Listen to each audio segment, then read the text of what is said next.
Our nation, Biafra, our land, Biafra, our nation, Biafra, our land, Biafra. We are fighting for our nation, full of love. Our nation, Biafra, love. Guiding up hope and peace and joy. Our nation, Biafra, love. No matter what you have or where you are. Our nation, Biafra, love. Everybody, let's come together. Our nation, Biafra, love. No one is to be rejected. No one is to be neglected. No one is to be defenseless. All in Biafra land. Oh, it's time to give justice a chance. So I'm rejecting the evil ones. Restore our nation, love. We are fighting for a nation full of love. Our nation, Biafra love. Guiding up hope and peace and joy. Our nation, Biafra love. No matter what you have or where you are. Our nation, Biafra love. Everybody, let's come together. Our nation, Biafra love. We are supposed to have peace. No more aggression. Nobody will rob our children of the future and riches. No more games of politics. Just love and equality. Hope for humanity. That's how it's supposed to be. We are fighting for a nation full of love. Our nation, Biafra love. Guiding up hope and peace and joy. Our nation, Biafra love. No matter what you have or where you are. Our nation, Biafra love. Everybody, let's come together. Our nation, Biafra love. We are one strong family, one people. We are one strong family, one people. Our nation, Biafra love. Guiding up hope and peace and joy. Our nation, Biafra love. No matter what you have or where you are. Our nation, Biafra love. Everybody, let's come together. Our nation, Biafra love.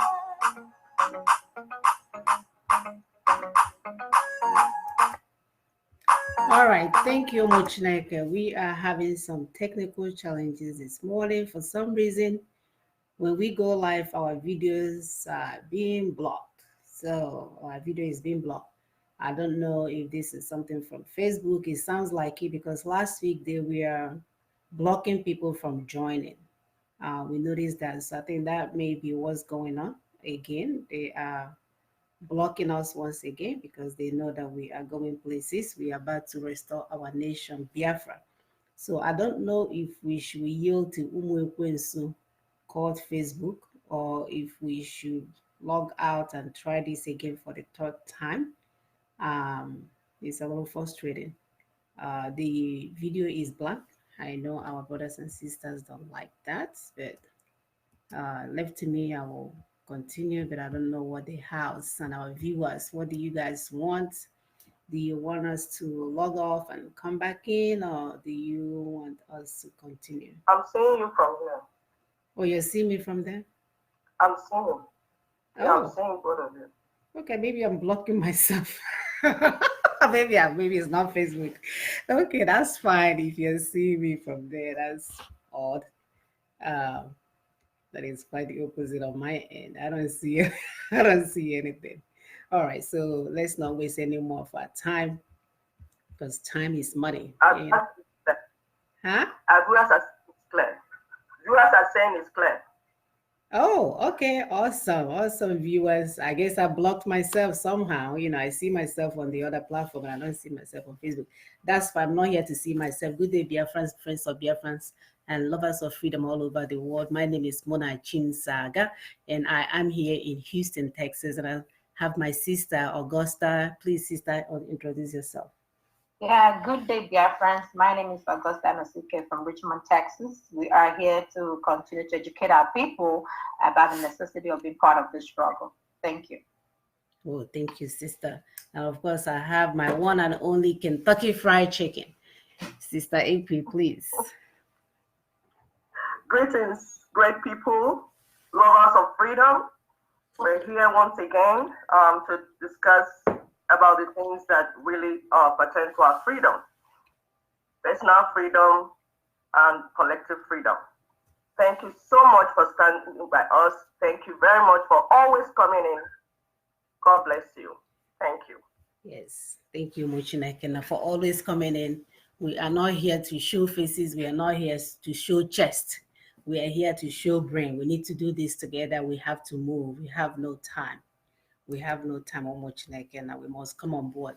So of course, as before we start anything, we always like to give honor to whom honor is due, and it's our dear Lord. As we face these uncertain times in our life, we ask you, Lord, to dwell amongst us. We are comforted by the knowledge alone that you are our maker and our redeemer and the ultimate master of our lives. We trust our land to your loving care and protection. Send your spirit to touch the hearts of our people. Give us the wisdom to always know the truth, tell the truth, to know what is right and the courage to do it. Give us your light and your truth to guide us in our ways so that we may seek your will in our lives and impart the world around us for your kingdom. Rock of Ages, we know that you have strategically placed those of us in diaspora for a time like this to speak for the voiceless and fight for the weak. You have also endowed us with power, authority, and wealth to build a nation where other Africans will ultimately gain their freedom and create a continent fit for human survival. You know that we are not asking for something that does not belong to us, but rather something that will liberate mankind. Therefore, Father, we ask you for your intercession as we play our part in actualizing this God's mandate. In Chukwukikabiama's name, we have prayed. Amen. Thank you guys. Last week we posted a video and we said we are going to ask for video of the week. So the question, whoever I guess it right, we don't know where this is gonna go, but eventually we may start dropping few gifts here and there because we truly want to engage our people. So the question of the week from the last video, if you remember, is in the 15th century, the Arab operated a trade route crossing the Sahara Desert, transporting what three items were they transporting? There were three things that were mentioned in that video. So if you know the answer, put it out there. The first person to put the answer is our winner for the day. All right, let's move on to our topic. Our today's topic is cultural awareness and self-identity. Cultural awareness and self-identity. Cultural awareness is simply about helping people understand how they can best adapt their approaches, thought, and decision to ensure that they create a positive outcomes in every interaction. Knowing who you are, being aware of what your cultures are, being aware of what the expectations of you are as a member of Biafran nation. So in a culture, culture includes the language, includes the social habits, includes the food, includes the dressing, music, religion, arts, and etc. When you come to cultural identity, is what makes you feel like you belong to a particular group, part of your perception of who you are in relation to your tribe, your nationality, your religion, your gender, your social class, as well as other things. And then when you look at your understanding of who you are, compared to others, compared to who others are. You know, when we talk about cultural sensitivity, is the ability to learn and understand people who are different from you, being mindful of that, and also, of course, respectful of their culture.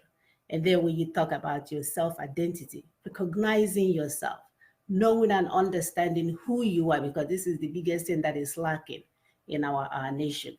Knowing and understand who you are, your potentials and your qualities as a person. Our people will say, God knows you, God knows yourself. Or I mean, child knows yourself, I'm sorry, child knows yourself. That you understanding that you, this being that you're looking at, what you are made of, what Chukwukika Biama has implanted to you, what plan he has installed in store for you. Even though we know that the zoo country has caused so much arrested development in our people, which caused them to lose who they are. But we want to bring that back. We want to bring that consciousness towards looking at this being, what this being is capable of, what this being is meant to do on this universe. So please pay particular attention today. We are really trying to do something different here. Sister Augusta, please continue. Yeah, thank you, Sister Muna. As you rightly said, our culture, we have to be able to identify ourselves. and we don't have to feel sorry for who we are. That's the first thing. You don't want to feel sorry for who you are, because you are a representation of your culture. The way you act, the way you dress, the way you look, the way you talk to people. Mm-hmm. People already have an impression of who you are already by men looking at you. So your representation of your culture is exactly who you are. Like people will usually say, you are what you eat. That whatever you put in your mouth is actually who you are. So we have to understand that our culture would help you to understand who you are, why you are like this, or why you like certain things, or why you dislike certain things. Yes, our culture helps us discern certain things. And sometimes, when our forefathers would talk about omenani, there are certain things you cannot do because you are from a particular place, because of a particular heritage, because of a particular clan. So there are certain things your culture abhors, and there are certain things that your culture appreciates and allows you to do. So you have to be a part of that culture to know what your culture abhors versus what your culture allows. So if you lose your culture, you will possibly lose your identity. That is so true. We've been talking about identity in the last couple of weeks now. We've been talking about you appreciating who you are. Guess what?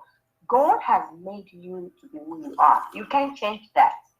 You can only fake it, but you can't change it. And God has endowed our people, our Biafra. God has endowed us especially in a different way. We are wired differently. And that is where anywhere we go to, we succeed.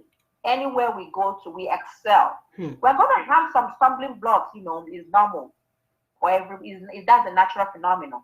But the truth about it is that we always exceed that thing that we, in our own wildest imagination, we are not even thinking that we would, because God has endowed us. And because God has endowed us, we have to appreciate who we are. Our identity, we should be super, super proud of it. We don't need anybody to tell us about it. We should be able to express it everywhere we go to. So if you lose your culture, you have lost your identity. Therefore, your culture has to be an expression of who you are. So say it, show it, tell it to whomever gets to listen, because that is who you are. Any culture or religion, for example, that enslaves you, that is not part of your culture. You got to stop it. The one that stops you from expressing yourself, the one that limits your potential, that is not your culture. That is not who you are. And the one that is detrimental to your survival as a person, certain cultures, certain religion will tell you, do not do this. Even though doing that will take you to the next level of whom God has made you to be. Because you're listening to certain things that does not make sense. We want to follow that path. So that is not who we are. So in order to fulfill our identity, we need to be aware of our culture and our cultural practices. There are a whole lot of them. So we need to start educating our kids, especially those in diaspora. We need to start educating our kids about our culture. They need to start knowing it. We need to start speaking our language and beginning to throw it at them, seriously. You understand? Sometimes my daughter wants to go and Google it. I say, this one is not Google. You have to just learn it. We need to start expressing ourselves. We need to start making people understand that, hey, we are here to stay and there's nothing anybody can do about it. So losing your culture will make you lose who you are, and that is the identity.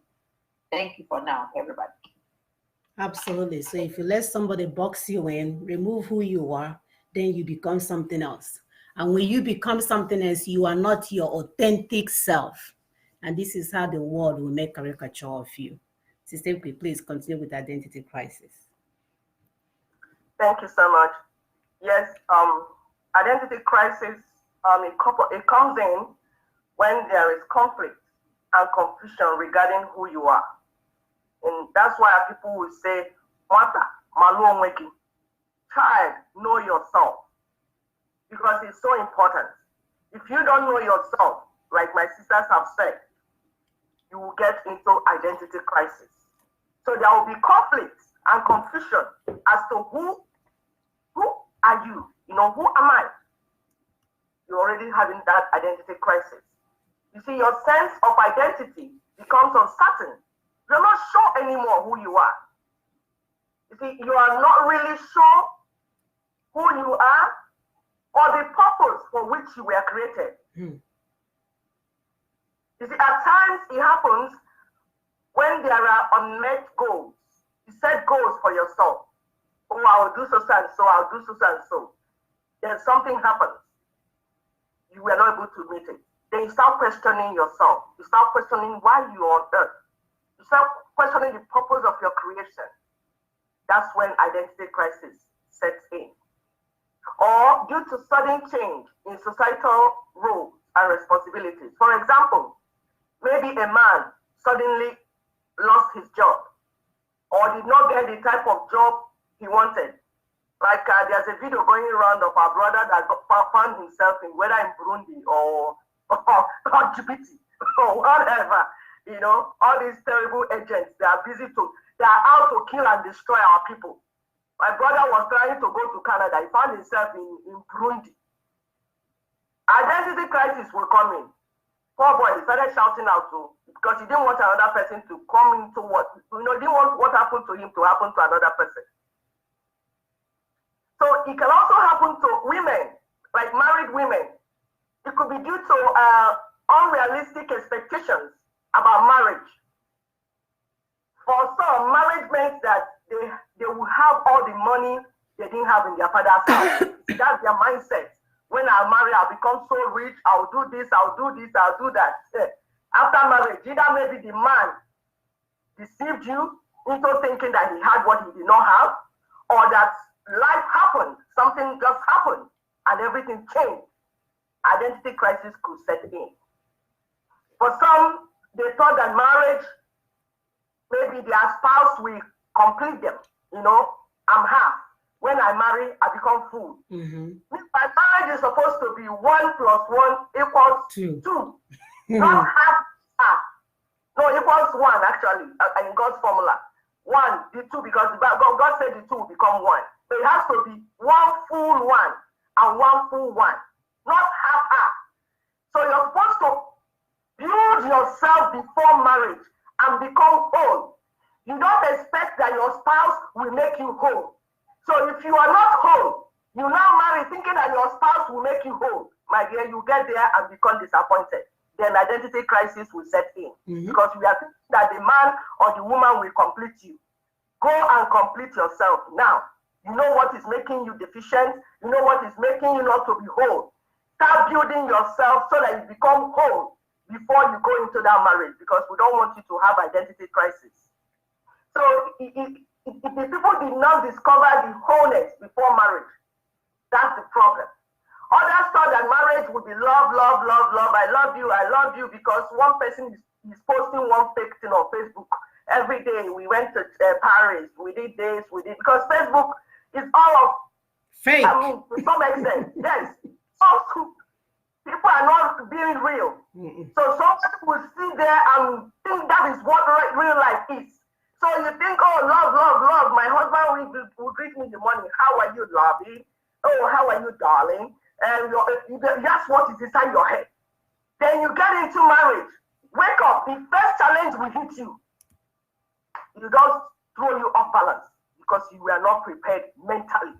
You are telling yourself lies. You did not understand that this is what life is all about. So you get into identity crisis. So we don't want our people to have identity crisis. And that's why we're having this topic. And we are please encouraging our people, go to our YouTube channel. It is called Daughters of Truth. Daughters of Truth. Women Biafra Show. There are 5 things we want you to do. Please subscribe to the channel, like the video, hit that bell for notification so that anytime we are on, it will notify you that we're here. Leave a comment for us and please share. Sister Muna, please go ahead. Thank you so much. Please share. We are here to liberate our people. We are the mothers of the land. It's our goal to ensure that our next offsprings, our children, our generations to come, our goal is for them to survive. So whatever we can do to ensure that, if that means we have to wake up every Saturday, whether we like it or not, that means we have to sit here and shout whether 1 or 2 people are watching, whatever we need to do to ensure that our next offspring is able to be in the same area to challenge their counterparts. That is our goal, and it will continue to be our goal. We are not surrendering, we are not retreating. We must find a way as an individual or people to, to find our culture and identities. Because if people, these colonial masters or master has done a number on us. They caused us to lose our language. They imposed English language on us and made us to drop ours. That we, the indigenous people, are struggling even to speak fluently with our own native language. So this is what they did because they understood that indigenous language binds people together. Because when you speak the same language, you feel connected. I remember when I first came here, I tend to find myself, whenever I go someplace, because I don't really know anyone, I will see, let's say, Black, Spanish, white. I tend to find myself towards the Black side, the African American side, because that's the only identity that I can see as a person. So they know that languages, skin colors, all these things bring people together. They came here and polluted everything that we had. They ensured that we don't speak our language anymore. We even became embarrassed of speaking our language, knowing that this is the one thing that gives us a sense of oneness. They made us lose that sense of belonging together. When you speak Igbo to your sisters and brothers, even at work, they will refuse to speak your language to you. They will be, you will speak your Igbo, they will speak English. They will be acting as if you guys are strangers. And then when you see our other counterparts from everywhere, they will be in the elevator. I came from work the other day and I saw this Yoruba lady. I swear to God, the elevator was so tight because one broke. So all of us are joined together in there. This woman was there screaming on her phone. It was so you would think she wants us to hear her language. In her defense, she was already on the phone before she came into the elevator. So she continued her conversation without being shy. But we Biafrans, God forbid. You will tell whoever you're talking to, including me, I used to do that because I'm not going to put this on other people. I used to be like, oh, I don't want people hearing me speak Igbo. Let me hang up the phone. Or I become quiet. The person will be asking me, are you still there? Are you still there? Because I don't want to speak my language. Enough of that. We should be comfortable in our own. Thank God for me now, I'm liberated, I don't care. But that does not mean that when I get into an elevator that is tight, I'm screaming my language to everybody. No, that's a way. The good thing now is that I'm not ashamed of speaking my language. As a matter of fact, when I send my emails at work, I put Ututuoma, meaning good morning. Everybody in my department now knows Ututuoma. So the same way I'm learning their English language, they're being forced to learn my own language. So Ututuoma, everybody. Meanwhile, all these other countries in Europe, none of them speak English except for England. They still speak their local languages. They still speak their native languages. They are intentionally spreading lies because when they're doing all these things, they're spreading lies about who you are. They have their foreign, media. They make it sound like everything overseas is the best. Everything in America is the best. You watch TV, you see all these beautiful buildings and skyscrapers and all these impeccable roads and all this time, all these things. And then people will come here. They'll be like, I remember when a friend of ours came from home and we're picking him up from the airport. He said, am I in America? We said, yes. He said, where is the place where when you're walking, your shoe will be going, like he sees in the movies. So they create all these facade for us to be enjoying as if, everything is lovely and dandy. People are sleeping under the bridges. People are homeless. People are living in a thing called trailer homes. You, Biafrans, you wouldn't even want to live there. Thank God, at least I know of dates, none of our people lives there. But Americans live there and they're fine. They will never show you those kind of people on TV. They will show you the women that their teeth, all their teeth has fallen out. But they will go to the village and show you our grandmother who is 150 years old that is still alive, and they show her, make it sound like that's all we look like. They will show the hungry African child with a bucket asking for food so that everybody will think that's all we do. And then when it comes to there, they will propagate these clean, nice, beautiful, heavenly pictures. And all these things are propaganda. As we are watching these things, We're telling ourselves, hey, whoa, these people are better, they are bigger, they are smarter, they are everything. And then you yourself will begin to diminish yourself. The only way you will feel any type of relevance is to connect yourself with this big other place that they're showing you. So we are here to tell you guys, wherever you find yourself, even in our nation, Biafra, it's not the best. Our road is not the best. Our nothing really is the best over there. But we should not lose who we are because of the environment that we find ourselves in, because of the environment that the British government and their counterpart intentionally left us there. So that's why it's our responsibility to take over the social media, start sharing our stories, start showing our stuff, start showing things that make us look good, because we're not all about hunger. We're not all about lion. People will ask you when you first come here, they will say, oh, how many lions do you have in your backyard? Oh, do you have how many elephants? I'm like, the only lion and elephant that I've seen is the one that I saw here in Houston Zoo. I've never seen any elephant. But they make it sound like we are running around like wild animal. We are hanging in the tree, jumping from one tree to another like a monkey, because they have the power of the media. And that's one thing our leader did to help give us a platform so that people can start talking about us, the truth about us, not what the Yoruba media is portraying, not what CNN is portraying, not what BBC is portraying. We need to tell our story because it's our story. Nobody else should tell it for us. So we must begin to lecture the world on the significance of our cultural practices. We must begin to ensure that the same way they showed us how their life is good in their country, that we also have something that is good in our nation. So Sister Augusta, please. Yes, that's right, Sister Mona. We have to go out there and let people know. And as you rightly said, our leader gave us the voice and everybody is now talking, and that makes sense. We need to continue to sell the truth about ourselves. We need to continue to do that. So one of the problems that we have was lack of proper documentation of history, events, and culture. That was one thing the zoo country did. That kind of like made us, we Biafra, not to understand where we are from originally. You understand? They took out history from schools. They took out culture. I remember those days in secondary school, if they want to portray the Eastern region, they will say the Eastern people, they don't have king and queen. They don't have Eze. And we won't Eze. They will try to, inculcate that into our memory. And we're like, wow, that I know the king of my village, actually. Why are they telling us that we don't have king? So lies and lies have been propagated all along. And these have continued to, because remember, when you tell one lie, you have to use another lie to support the first lie you told. You have to use 2 more lies to support the first 2 lies.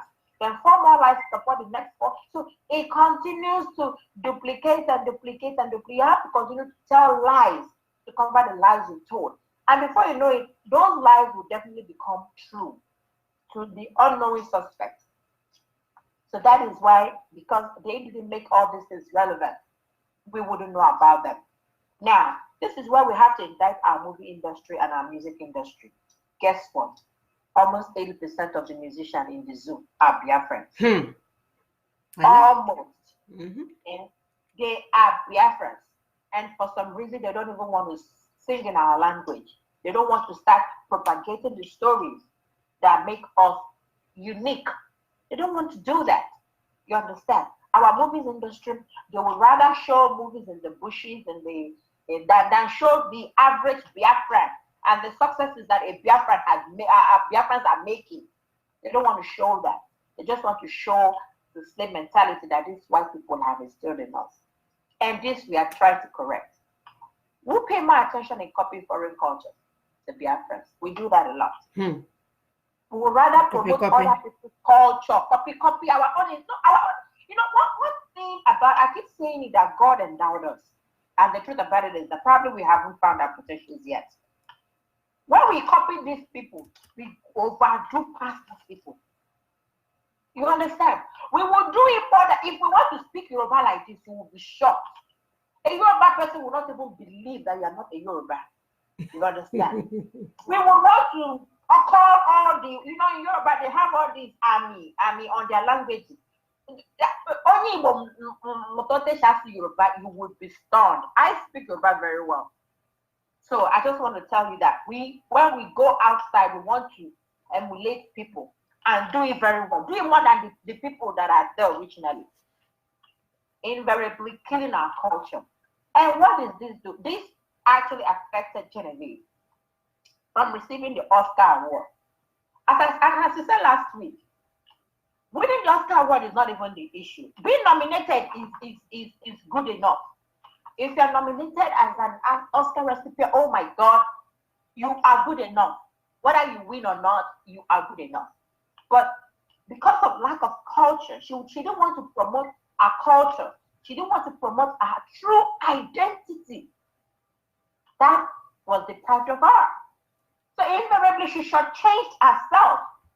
Opening on a mendigo, she eventually hurt herself in the process. And I pray that she would go back now and do some, studies or whatever, and try to correct this mishap, because that is what it is. So Biafrans are the major players in Nollywood and Nigerian music industry, but they don't want to join the struggle. Remember in those days when we had what is it called? When South Africa was in trouble, we have the likes of Miriam Makeba. We have the likes of Chaka Chaka or whatever, if I can remember those musicians then. Yeah, Chaka Chaka. Even Biafrans sang on behalf of South Africa. I'm telling you, we have the likes of Orit Wiliki. We have the likes of Majek Pashek. I'm not totally sure where it's from, but we have the likes of our people that sang for South Africa to get our independence. For the appetite, they sang. Now we are looking for our own musicians, our celebrities, and they're nowhere to be found. Guess what? They don't want to associate with what is going on right now. They normally come out when the food is done.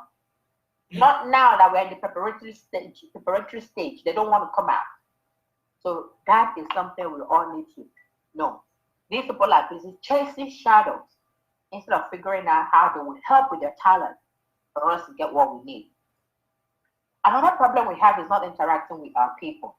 People intentionally give themselves reason not to associate with their people. I remember when I came newly, some of my friends, the few friends I made that time, I said, I can't deal with them. When they buy the can, but if they buy the oldest one, then which one is your own? You understand? I know. You're talking bad about yourself. They did so much to us that we started talking bad about ourselves.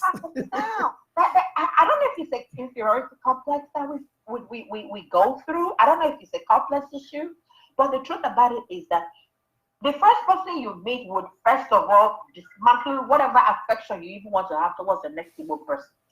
They do that a lot. I don't have them as friends, so I only have Yorubas and they will just, I'm like, oh my God, these are your people. And guess what? When you want to do that party, guess the people you would invite. The same people that you suppose you don't mingle with. Get the people that will do as before. But they will a committee of friends. And yet you tell each other that we don't like each other. you keep messing us up everywhere you are. Even though we are the one that will donate. When they do this, a committee of friends, oh my God, these people raise a hell lot of money, a whole lot of money to be able to do what they want to do. Guess who they are raising it from? Up and down. And yet you bring out that expression without even being asked. And I'm like, oh, we just got to get it right. We got to get it right. They choose to be fake and unreal, living in denial. Eventually, their children will stay away too. Because when we start talking about this, our kids will start saying, really? Really, mommy? And our kids are very, very sensitive. There is nothing you say. They pick words, they pick actions, they pick attitude, they pick everything up. And they're like, wow, these people must be very, very scary. And before you know it, our kids, instead of marrying within our own community, they want to marry outside. They want to marry other cultures. They want to marry from Russia. I'm just using that as an example. They want to marry from the other lady, Uzbekistan, or one of those Afghan countries. They want to marry from them. And you are like, where are your own people? Where your young boys and young girls are here looking for whom to marry? You understand? So the truth is that there are bad people everywhere. That is the truth, no question about that. And everyone can be bad. So if you think that you are one of the nice ones, then search for your kind rather than deny your identity because one or two bad experiences. Trust me, experiences everywhere. Everywhere. Every culture, they have their own different experiences. They do. So you don't have to say, oh, because one Igbo person dealt with you, then you generalize. No, you don't do that. You don't do that. So let us start looking for our own people. Let's start doing the association really, not the association of committee of friends. Emeta committee of friends. Even the lady that called you to do committee of friends for her, when she sees you on the road next time, she'll just walk past you. She will walk past you. After you spend so much, you did not just pay into a committee of friends, you bought her ashwebi, you spend so much money to do your hair, your makeup, your nails, and all that to attend her party. Then in the minimum, that party would have cost you in the minimum $500. But when she sees you on the road, she just pretend she never met you, she never even knew who you are. So we need to start changing that. We need to start changing that. Another thing is discouraging local industries and investments. Industries create employment, and employment drives population because people will always follow the jobs. And that's the truth. Remember when America was in depression, before the Obama era, and America was going gaga, there were no jobs and all that. The government had to provide incentives, the banks were built, GM Motor was built, blah blah blah, and people started traveling to where the jobs are. So we have to start creating industries. So if you want people to relocate to anywhere, you create jobs there so that people will relocate to that place. That's why we've been calling on our people to do everything possible to relocate their industries to Biafra land. They are burning our businesses. It hasn't stopped yet, though. I thought I was here today or 2 days ago. They burnt Tejosho Market. Tejosho Market in Ziyaba area. They burnt Tejosho Market. So it hasn't stopped. They're still burning our industries. They're still burning our stores. So let us start moving. It's going to be gradual. But let us start moving. At least start moving your major plan towards the eastern region. And guess what? People will always follow the jobs. People will always follow the money. And it will make our people to start relocating very well. So we need to start having that at the back of our mind. We know it's more difficult, but we believe that it can be done. And if we're really determined to do it, we will be able to do it. Especially now that Biafra is the only thing on our minds. Biafra morning, Biafra afternoon, Biafra night. Biafra or Biafra, right? That's the only thing we think about. So since we have built industries in foreign land, it's now time for us to use our residual income to begin to move a branch or headquarters to Biafra land. Yes, move the headquarters to and have a depot somewhere else. Move your main businesses back home and have a depot somewhere else. And don't tell me that, oh, there's no electricity, there's no good road. Create good road from your bus stop to the next location, then the next person will create from the next to the next. Meanwhile, while the federal government does their own bureaucracies about whatever they want to do against the Biafrans. And when you tell me that there is no light, there's solar panel. Try and start constructing things. There's windmill. We have to start looking for other alternatives to energy. And they are in quantum. So it's not like you even need government approval for all that. So we need to start looking for resources so that we can gradually move our people back home. It is human that creates an enabling environment. So we have to start doing that. We need to make that collective effort to counter all the artificial arrows created by our enemies to keep us at their own location. That's why unity is critical at this stage of our fight for freedom. Every Biafran has a role to play. And that is why we've been saying that everybody is a stakeholder in this struggle. Be part of it. Don't be ashamed. A lot of people, when they just see me, they just say Biafra. Of course. I said, can't you see it? So it doesn't matter. I know I've lost a lot of friends in this struggle, but it doesn't matter. The truth about it is that once I have my freedom, my friends will come looking for me. Trust me. So we have to start, because we are stakeholders, because we are part of the Biafran struggle, We have to start coming collectively now to build that is ours. And the earlier we started that, the better for all of us. Thank you, my sisters. Absolutely. Of course, where there is a will, there is a way. If we want to do all these things that my sister have mentioned, we just have to start. It's like someone who feels like they are not smart enough. I remember a cousin of mine that wanted to be a physician, and my brothers who claim to be mathematicians, they do their own math in the air. You give them a question, they will go like this and they will give you the answer. So because he wasn't one of them, he doesn't do mathematics in the air. They were laughing at him, making fun of him, but because he knew that's what he wanted to do. He wasn't the smartest. He didn't get the best, what is that thing called, YAK result. He didn't do all of that, but he wants to be a doctor. Guess what? He started reading the book. It was difficult for him. By the time he knew it, he got to University of Jos, and he's the first doctor in the family. So where there is a way, there is a way. All these things that we're talking about, we know there are challenges. We know that the things that we have to face to get it done is high, but we have mentioned over and over again, that's why you form a cooperatives. You form cooperatives so that you can join your resources together and use it to accomplish a bigger goal. So that we are not individualizing ourselves and think, oh, I'm going to do this by myself. I don't have the resources. You will be surprised that when you start coming together and planning things, that Okoro may have B, Monacho will have C, and LP will have A, and then by the time we know, we'll have ABC, and we'll make that connection that we're looking for. So we just have to start. If you're really, if you're willing to get all these things done. So my sister, please continue. Yes, my sister, we just have to start. We have said here that the journey of 1,000 miles starts with a step. So we have to start. We are, going to the next stage because we are discussing ways that people or an individual might lose their culture and identity. We have said, my sisters have discussed 5 points already. They made us lose our language. They started spreading lies about us. Then lack of documentation of history was the next one. Then that's proper documentation. Then not interacting with our people was the next one. And then my sister also talked about how they discouraged us from setting up local industries and making local investments. So the next thing they did was discouraging us from marrying ourselves. Our people started marrying outside the tribe and outside the nation. You see, in search for greener pastures, our people spread all over the world. And when you get there, you just marry them. So you find out that over time, it will water down our gene pool and our culture. And also our daughters.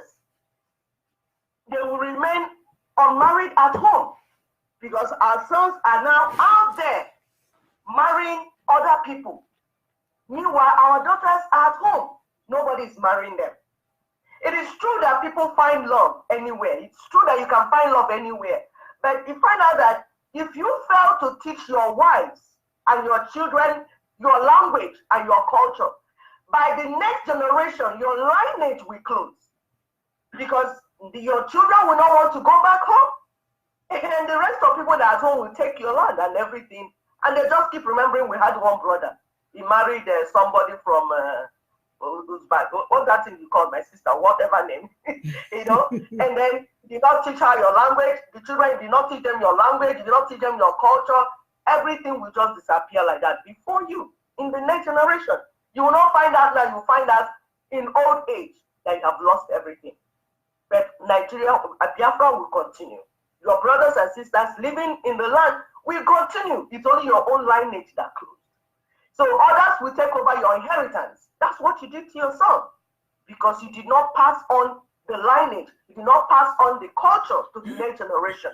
Like God, when God entered covenant with Abraham, he said, I'm entering covenant with Abraham because I know that Abraham will teach his children my ways. You see, that's what you're supposed to do as a father. You will get what you inherited from your parents, hand it over to your next generation. That is how generation and lineage move from one lineage or one generation to the other. But if you fail to do that work, We're not saying, okay, don't marry anywhere, but you know that if you marry outside your nation and you did not teach your children your culture and language, even if you marry in the nation and two of you decide to speak English, and you don't teach culture and lineage, language to your children, you see, eventually everything will water down and you will lose all you inherited from your fathers. And you gave nothing to the next generation. That is how people lose their identity. With time, people will not even know who you are and where you're coming from. You will not even know yourself. So it's true that you will learn foreign languages and acclimatize easily, because this is one of the talents we have as a people. Anywhere we get to, we learn very fast because we want to be part of what is going on. But you need to make that thing to work for you. You need to make that talent to work for you. Use that talent to work for yourself, yes. Yes. Don't use it to work against yourself. Oh, I can learn fast, I can speak this, I can speak German, I can speak Spanish, okay. After speaking all this, what about your own language? What happened to it? What about your own culture? What happened? It is your responsibility, my people. So find your identity, find your culture, find where you belong. You received it. This thing you received from your fathers, from your forefathers. It is your responsibility to hand it over to the next generation so that we do not lose who we are. So in summary, our people, we are saying that recognizing and understanding our identity as a people will involve, first, understanding that we are one nation under one God. It doesn't matter how you want to worship that God. It doesn't matter how you want to, whatever you want to do, the ceremonies, the rituals, the whatever you want to do. You need to understand that we are one nation, Biafra, and we are under one God. Irrespective of how you want to worship this God, you must be sensitive to the needs of others. You cannot be so selfish that, oh, this is how I understand God, this is how I want to worship God, then my neighbors must join and do it the way I'm doing it. No. We are one body, but we have many parts. We are one nation, but we have many citizens. So you must be sensitive to your neighbor's need. You must understand that if that's whatever you're practicing, that religion that you're practicing, the importance of it is to make you a better person. That's the essence of religion. Religion is not to point out that spot in other people and leave the bad spot in you.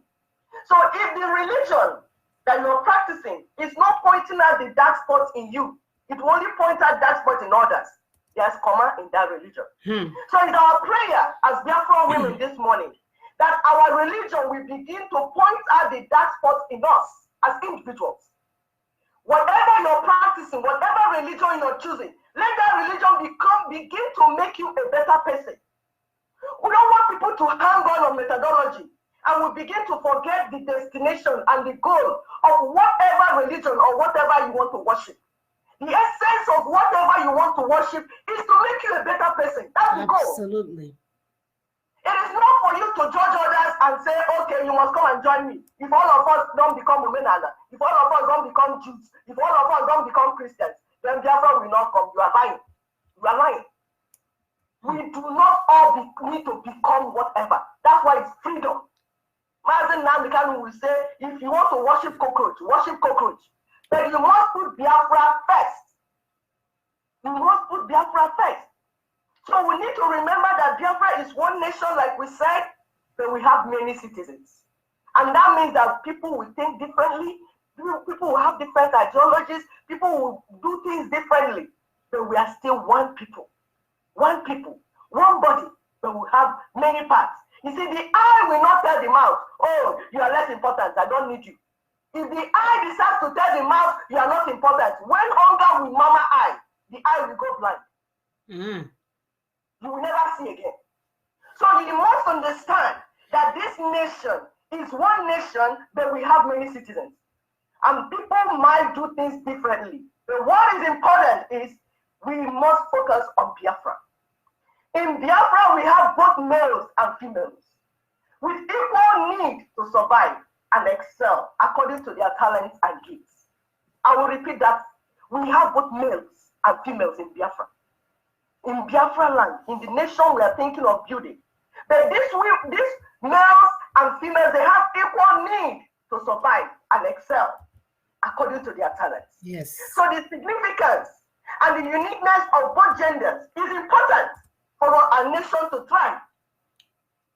We need each other. We need each other, both male and female. We need each other. We need one another. No one knows it all. No one knows it all. We need to understand that I know something, my sister Munachi knows, Sister Augusta knows, and then we bring it together. Then we form a strong power. So we need to begin to correct the errors of our past methods. The things that we did wrongly that didn't work for us. We need to begin to acknowledge our mistakes and our failures, as well as the dark spots in our history. That's the beginning of transformation. You see, acknowledging our brokenness is the beginning of restoration. Acknowledging where we made mistakes, where we missed something, where we didn't do well is the beginning of transformation. That's it, and it has to begin now. I have to do my own as a person.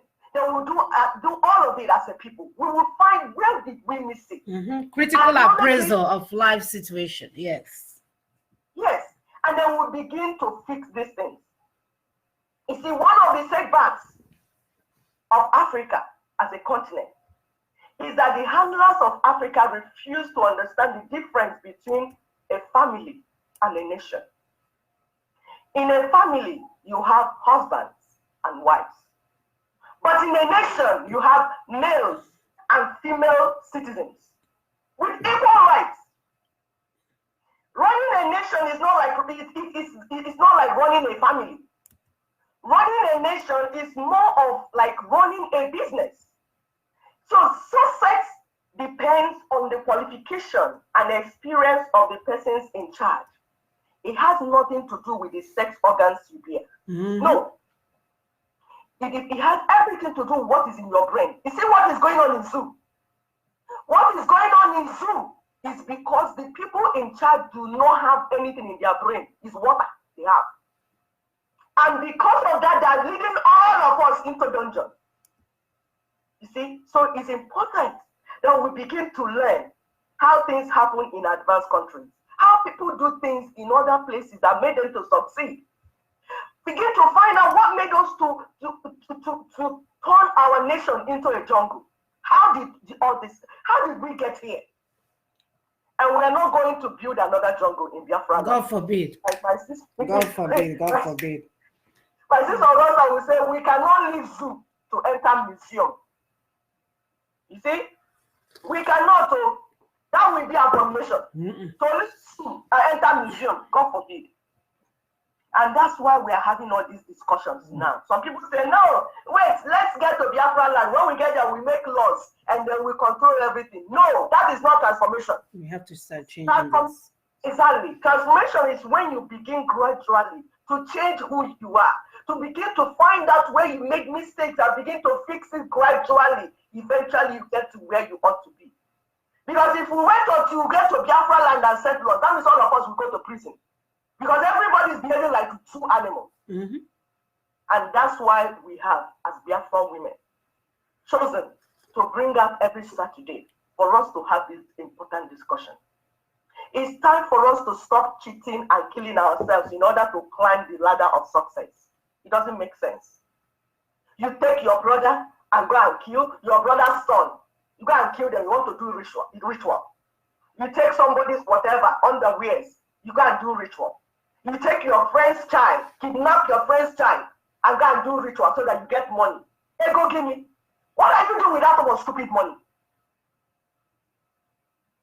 It won't happen anymore. You cheat your brother and sister. You say, it's my turn. Your turn is not the time to cheat. You can't become successful, not good success.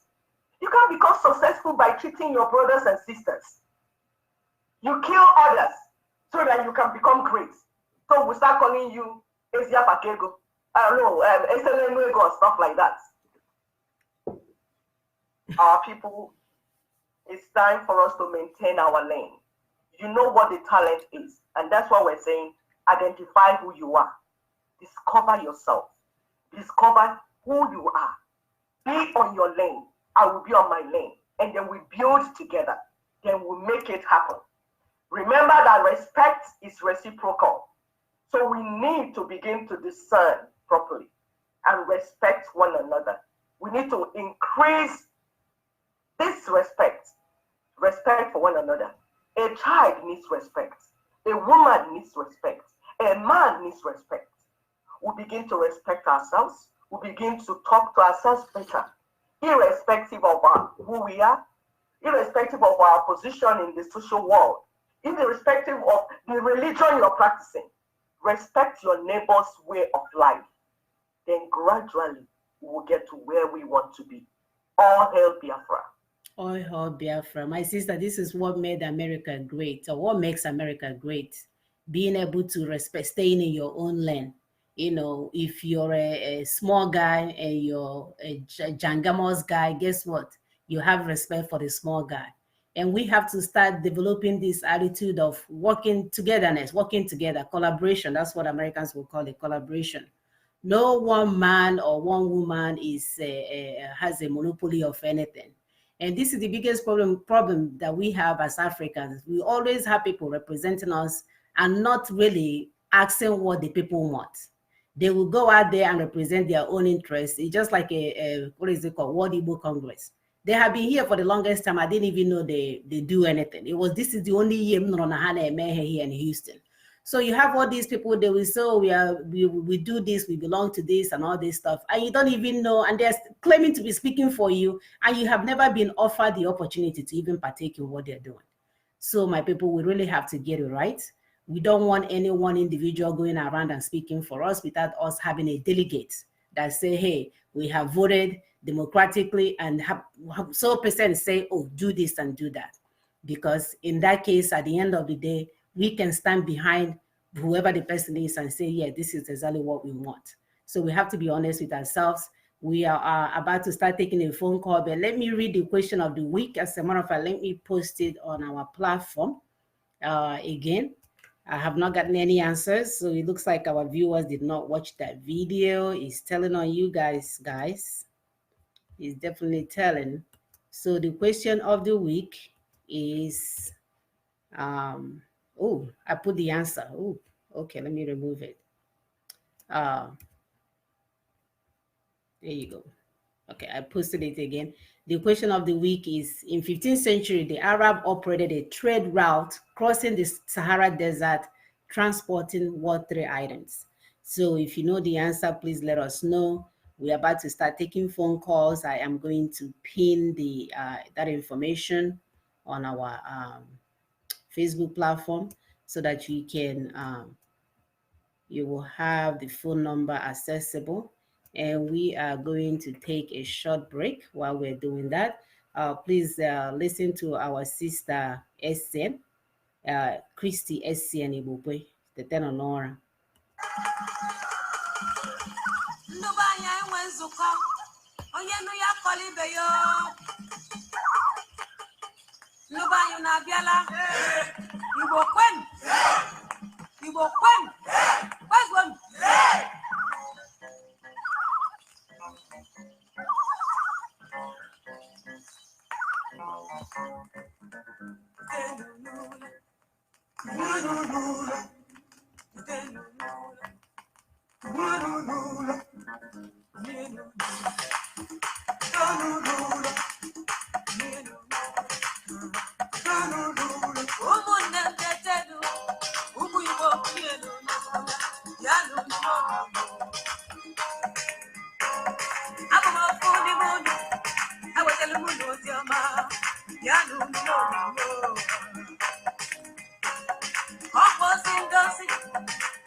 All right, Nora. You know, this song is an old song. They are referring to Biafrans. She keeps saying Umuibo, but that's an old song. So we're actually saying Biafra, Nora, Biafrans, wake up from your slumber. Biafrans, wake up your slumber. If you don't speak Igbo language, that's what she's saying. Wake up your, from slumber. Oh, it's time for us to work. It's time for us to be together. It's time for us to collaborate. It's time for us to restore this nation called Biafra. So we are ready to take phone calls. Our phone number is listed on the platform.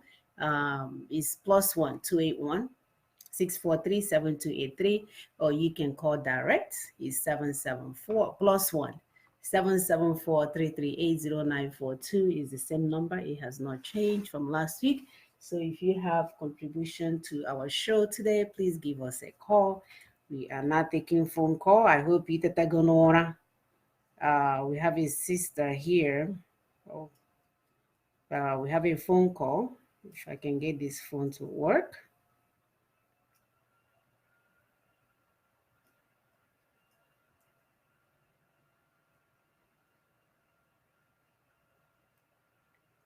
All right. My phone, iPhone is doing a number on my phone. It does all kinds of magic. Sometimes it will shut me off. Sometimes it will cut me off. Sometimes it won't even work at all. They're trying to get me to get another one. So, yes, call out your name and where you're calling from. Okay, let me just lower this sensor. Yeah, good morning. This is Oyibo from Maryland. How are you guys doing? We are well. I love the topic. The topic is awesome. Yeah. Well, I look at the topic I just said. You know, this is what they did to us. We keep forgetting who we are.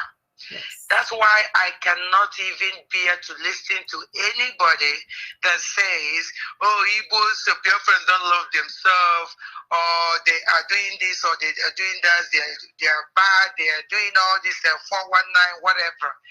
Well, the only thing I have to ask all of them is this. If we are that bad, why holding us hostage? Amen. No. Right? Leave us now to go now. We rather kill ourselves. If you say we're going to kill ourselves, let us go and kill ourselves. If you guys don't really know who we are. But I honestly believe that they know who we are. But I want to really, really talk to our Biafran people. What these people did to us, really, they see, during the war, they see who we are. They planned, they thought they're going to wipe us out in 3 days. They actually was bragging it in 3 days. And then with all the support they get all over the world, they could not even get close to us in 3 years. We were able to produce our own Ogunigwe. People were, Elohim was talking to people how to build Ogunigwe. Yes. There was in my town, there is a man, he's still alive now. He said that he was hearing a voice and he stays in a tunnel and building. The voice is telling him how to build Ogunigwe. Our local mothers were refining, doing local refineries. Our young girls were going around carrying gun, whichever gun we provided. We were doing it all at that time without food, without technology, without anything. So can you guys imagine what we're going to be now? Can you guys imagine? Even my last baby, the brain is like, my last son, his brain is like fire. He told me, Mommy, let them give us a Biafra. Let me tell them that I'm an engineer. Let me show them what I'm going to do. So let them give us Biafra. So what we people don't know is that when they come and fight us, when they didn't expect what they see. They told us, okay, no leave, whatever, no surrender, and we gave up. We thought it's okay, one Nigeria. And let me tell you guys, Biafrans are the ones that actually believe in one Nigeria. It's true. Look around.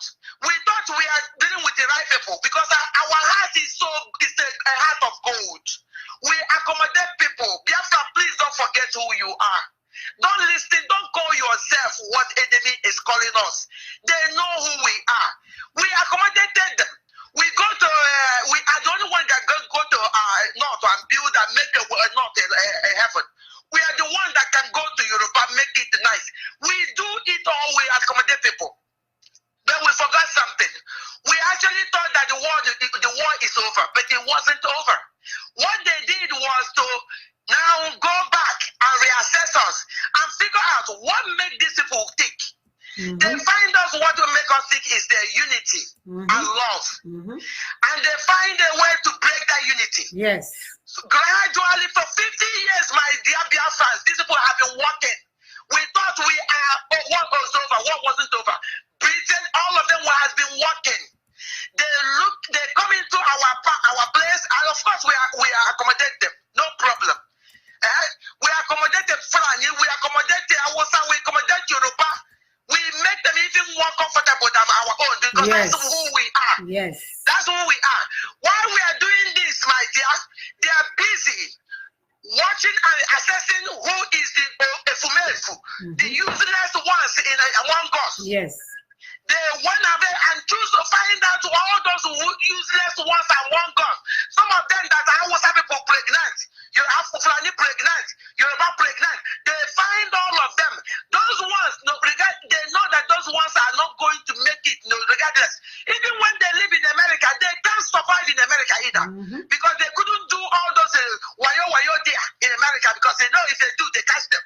Even when they catch them and send them to Africa, guess who the Yorubas, Hausas, the Fulanis, and Britain used? They went to our own place and get all those useless people and give them authority and give them power and give them money. And weapons. And give them money and power and weapons. Now, those fools that we know that know that they will never be anybody in their life is now seeing the kind of money they have never seen. Giving the power they have never given.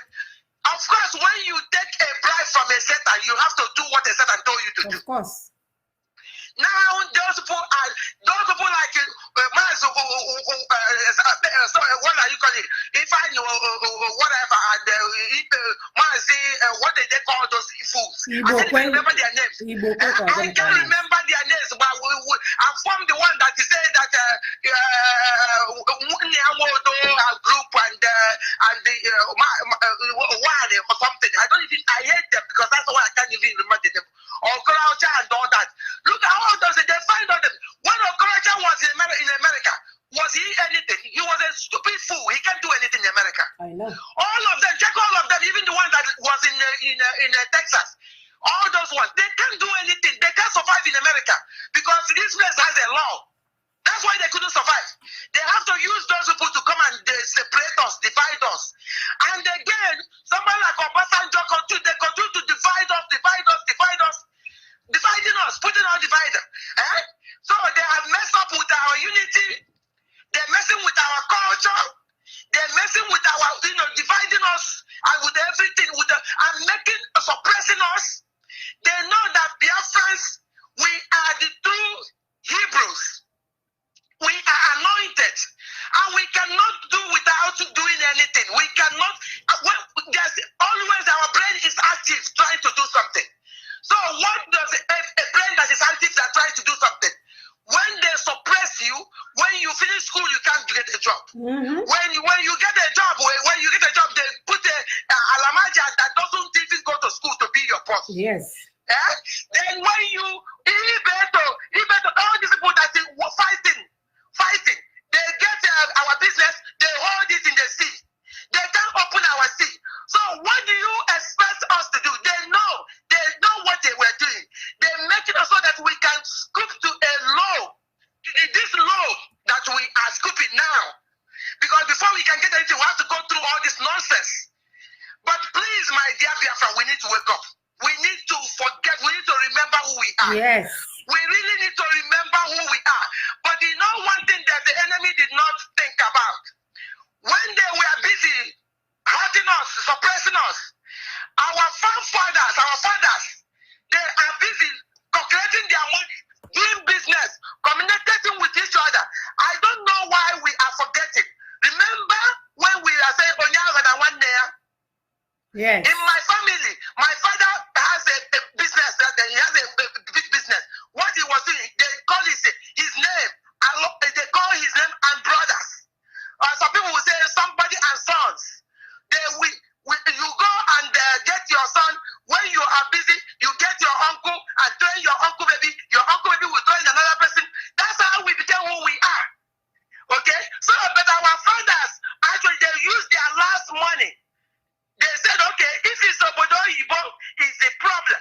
If it's where that you're going to have the technology to do what I will use my own money, last money, to send you to outside Nigeria. So that's the things that the fools, those Satans that were suppressing us didn't know. Our fathers and mothers, most of them, they send their children outside the whole world. And that's what we did.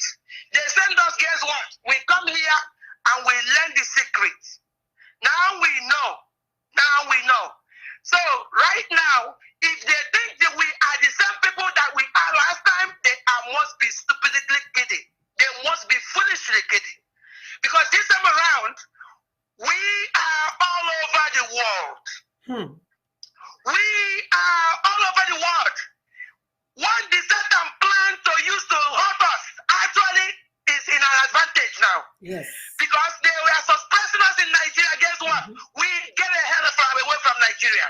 And now we are more civilized, more educated, with a lot of something that those people that is carrying now are going around, they don't know. They can get a support of the Britain, but I'm sorry for them. Even Britain, let them see what is going on with them. They think it's easy to hurt somebody. All those blood of innocent Biafrans they kill. I am sorry for every one of them, because Biafra is alive. Our motherland is out, and is not going back. Yes. And now he's out to going back, and we are going to remember who we are, my dear brothers and sisters. Wherever we are, we should be talking and sending the gospel to all over our children, educating our children, so that we will never forget. Because when you forget, where the water starts raining, you will never know when it's up. You must tell your children exactly what happened. They need to know the history, and they need to know how wonderful we are.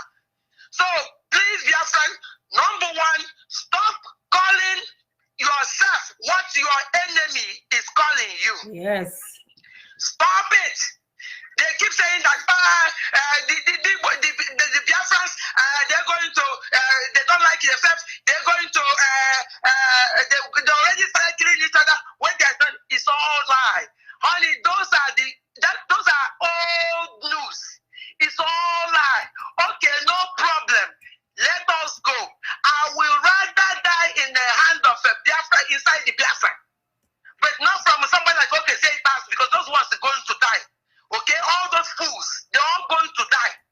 Biafra is going to kill all of them. Biafra spirit is going to kill all of them. All of them. Every one of them that is going against what we are doing. Every one of them that is planning, that has a hand in what happens to our children. Where the people, the Nigerian soldiers, make them drink swamp and kill them, shooting the children, and go even in the hospital and go and kill the ones that is even still alive. All the people that is in their hand is in all our children that is in jail now for nothing, that they are punishing and hurting every day. Some of them, they already killed them. All the people that is involved in what is happening to Biafra people, all the people that is involved in what is happening to Biafra, they are not getting a freedom. Biafra spirit, I have told you, in the name of Almighty Yeshua, Yahweh, you're going to Holy Spirit to find them. Biafra, knock them down wherever they are. He said, you will never make them rest. They will never rest. In their generation will never rest. He said, all those blood of innocent people, all of you, wherever you are, raised up, choose them, find them, hunt them every night. They will never sleep. They will never rest. I don't care how many policemen they are going with. Yes, because thank you know why sister. they're going with the policemen? Yes, they are afraid of their lives. Yes, You can go anywhere without police. Yes. They cannot go without police. Right. They cannot even sleep without and even with all that, they still will not sleep. Because they will take all the drugs they want, they can drink all the alcohol, they will never sleep. They will never rest. It's not easy to kill a human being. When you kill a human being, you have set that human being free to be a spirit. And you cannot fight a spirit. He will trust you, he will find you, he will continue to hurt you. All your children, wherever you put them, they will never atone to anything. They will never. They will never. All of you that is taking bribe, that is using all this, supervising us, God, the judgment of forever will fall upon you guys. The brother will find you and kill you in the name of Yeshua, the Son of God. He said, thank you, Machineke. He said, your prayer has gone straight to heaven where it belongs. These people will never find any rest. I don't care what they do. If only we Biafrans can understand who we are. If only we know that even an Englishman, if you bring the smartest so-called Englishman from Britain and bring the village champion in our village and put them together and give them a task, you will find out that an average Biafran is better, smarter, everything than a so-called highly intelligent British man. So just understand who you are. These people are not better than you. Yes, they have electricity, they have cell phones, but when it comes to day-to-day things, when it comes to common sense things, challenges, they won't even, America will say, there's a song that says, you can't even touch this. They cannot touch you. So let's begin to inherit, or should I say, let's begin to absorb that confidence that God has already placed in us. You know, I for sure, I'm one of the ones that didn't know how much talent and how much gift and how much blessed that I am, because I was busy trying to be what the whatever the colonial master say I should be. Not to know or not to think that I'm better than them. Now I know who I am. I can look you eye to eye, eyeball to eyeball, toe to toe. There is nothing that you can do. Do not let your accent, your English, or however way you speak make you feel less of who you are. Sister, yes, your name and where you're calling from. My name is Chinyere Apo. I'm calling from Houston, Texas. Originally from Mba is in Abia province.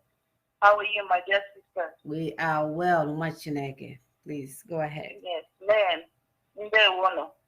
I salute your courage, your efforts every Saturday.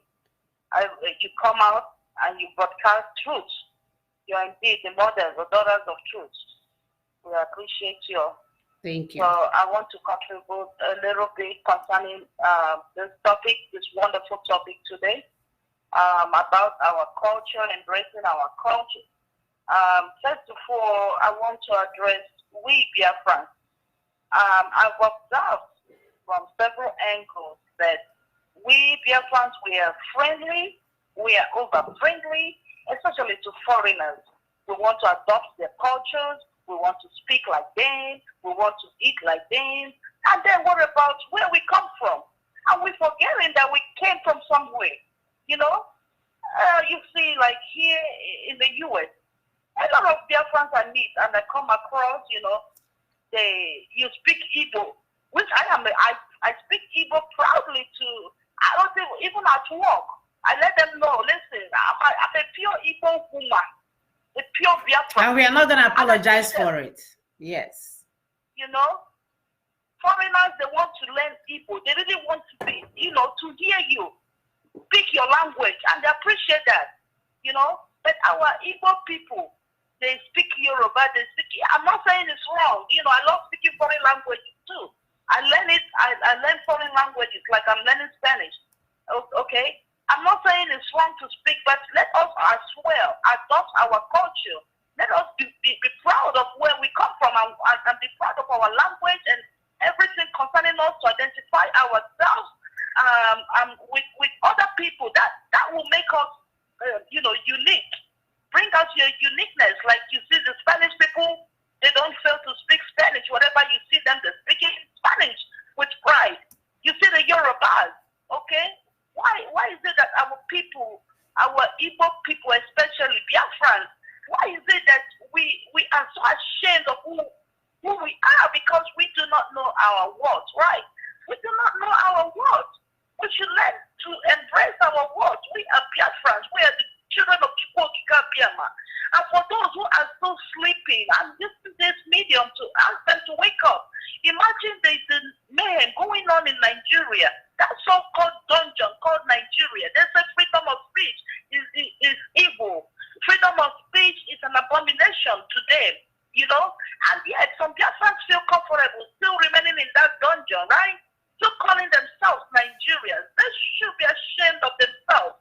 It's so very disgusting. Like in this 21st century, you tell people that freedom of speech is evil and you're going to kill them because you don't want to be exposed, you know, for your evil. Anyways, I want to also say that we mothers, parents, let's encourage our children to embrace our culture. Some parents, they don't even preach our culture, our language. They don't speak our language to their children. So how are you going to encourage them, you know, if you don't introduce your language to them? You allow them to speak English. That's cool. It's cool. Speak English, but combine it with your own local language. Tell them you came from somewhere. That is their lyric. That is their culture. That is their power. That is their unique thing that they're going to show. They're going to showcase, which other people appreciate when you show. It's just like what happened to Genevieve. Like, I tweeted her and I let her know, oh yes, because you are embracing, you are in for one Nigeria, and just that name alone is an abomination, you know. Foreigners don't want to hear that name, Nigeria. That corrupts the whole effort you made. Had it been you say, okay, Biafra with 6 people, they will embrace it, they will gladly promote you. But shame on you because you're saying you're one Nigeria. And this, you know, after seeing this evil going on, these so-called stupid celebrities, I'm sorry for my French, you know, they still pretend like they do not know what is going on. So why because the current condition is favoring them. That's what it is. Yes. If you look at all the people that this current condition that we are in is favoring, they don't want to hear about it because they don't want other people So they don't want tables to be turned. They are comfortable in their own zone. Why would Monachi start eating now? Whereas I'm the one that gives her food to eat. They can handle that. So my sister, we can do better than this. We can stop patronizing them or follow them on social media. Absolutely. You know? Absolutely. We can hit them. Instagram, I look like I'm the only one preaching Biafra there. You know, I let them know that Biafra is the only solution. Let's all hit Instagram. Because sometimes Facebook deletes our posts and everything. They mess with Biafra because they anti-Biafra. Yes. So let's hit Instagram, like Onyendu said. I'm already there. So anyways, what I'm saying is that our culture is very important. Our food, everything. Introduce it to your family. Talk about Biafra to your family. Some parents don't want to talk about Biafra to their children, their grown-up children. Come on now, let's wake up. And also our attitude defines everything. We Biafrans, we always, you know, peaceful people. We have positive attitude. Very peaceful people. Let us show that attitude. Let us use our talent to you know, tell people and show people who the stuff we are made of, you know. And also, religion is part of our problem, man. Religion is part of our problem. When you go to church, they want to make you. I'm not against church or whatever, but I'm just saying from my observation, you know, that before they get you baptized, they want you to answer the white man's name. And you're going to change your Igbo name, Chinyere, to something else that you don't even know the meaning. Because that is the mentality the white man wants you to embrace. They want to kick you out of what your origin, Remember that our origin is our dignity. Let me put it that way. It's our dignity to showcase who we are. It's our power. It's our strength.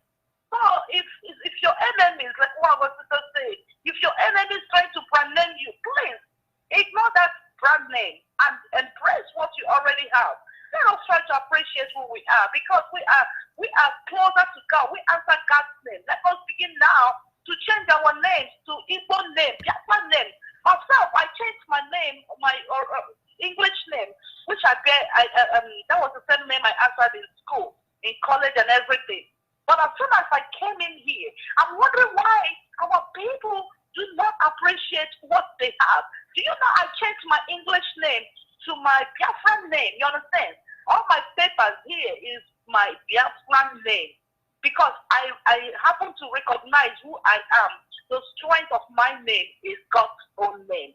And when you get online or like on social media, you don't even know those people who are supposed to be your cousins or whatever, because they've all changed their Igbo names to something else, which which doesn't make sense. Right. So let us go back to our origin. Let us go back. Let us embrace who we are. Yes. And the more we embrace who we are, guess what? The people around us, foreigners, they begin to respect you. They will begin to respect you. They respect you the more. Like one day we were just talking, and one white woman, she wants to, I had my work name badge on my ID card, and I just said, how do you say your name? And I said to her, I said originally how I pronounced my name, the original format, and she was like, say that again. And then she was like, oh, could you permit me to call you by your first name instead of your last name? Because I like the way it sounds. I like the way you see? So that is how we advertise who we are. If we answer John or James or Cynthia, it's a common name. Even the white people, they name their dogs. All those names. But you can't name your dog Chinyere. You can't name your dog or your pet Ngozi Chukwu. So we are unique. We are so unique, we are unique. Yes, sister. Biafra, this is the time for us to all wake up. All hail Biafra. All hail Biafra. Thank you, Wachineke. Thank you for that wonderful contribution. We have to be comfortable of who we are. Oh, by the way, please, men, brothers, you can call this show. I know you say Biafran Women Show because in Africa, women do things different. Men do this things different. So now you're hearing women show thinking, oh yeah, I can just watch and hide in the background. I'm not a woman. Please. It's just that we're using it to connect with our other sisters to let them know that we are on air. So please call. Be comfortable to call. This is our platform. It's for everyone. So make yourself, the phone number again is on the platform +1 28164372283 +1 77433800942. So you can always look that up on the platform and call. You can call us via messenger. The information is there. Monachi Justice Biafra Opala. You can call us on Skype. So we have all these different platforms for you to use and make it easy for you to call. Don't be shy. As you can see, I don't bite. I don't have guns on my forehead, so I'm not gonna shoot. I know you can be a little unraveling. I can remember the first time I called Radio Biafra. You guys are going to laugh, but our show is that we tell the truth. So the first time I called Radio Biafra, I was driving to work. I called and called. It didn't go through. And then when it went through, I almost had an accident. I almost had an accident. I didn't even know what to say anymore. I'm like, oh my gosh, it went through. Do I speak? Do I hang up? And by the time I knew it, this was during the winter. By the time I knew it, I was so hot in my car, like I was outside of work. Working. So, but so go ahead and call. Be comfortable with your sisters, with your aunts, with your mothers. We will love you, even if what you're saying does not make sense. We just want to hear from our loved ones. So please go ahead and call. So one of the things that our colonial master did to us was to make us think that English language is the only success, is the only way to our success. They made it sound like in order for you to succeed in everything, you have to speak English. So our parents push us to speak English, everything push us to speak English. Little did we know that people in China are still speaking China and being successful. Little did we know that people in Yoruba land, even the next door to us, are still speaking Yoruba and still being successful. Little did we know that in Mexico, they're still speaking. Okay, we have a phone call. Caller, your name and where you're calling from. Hello, my name is Dominic Ojibo. I'm calling from France. Oh, Toto, I'm watching it. Yeah, our brother took a chance. You see, he did it. Go ahead. Go ahead. Please, I want to thank you for what wonderful thing you are doing. Thank you. Thank you. Here in France. I'm just watching your program now. Yeah. So thank you very much. Thank you. I have to Yes. Yes. So I want to, not a little correction, I want to correct just a little thing. Our sister, the last speaker, she said very, very good thing that Igbo language is not a common language because the Britain has made it to be a common language to us. The language is our own language because Britain now, their English is not a local language to them because it's their own language. So our English is not our local language. Many people will say that it's a local language. It's not local. our own language. It's not a local. Right. So we will say that Igbo is local, it's not local. But we are the people that made it to be local to ourselves. So Right. that is our origin, that is our own language. Because China speaks China. Mm-hmm. When you come to France, they speak French. Mm-hmm. When you go to speak Spanish, Mm-hmm. Spanish is not a local to them. No. It's their own language. It's their language.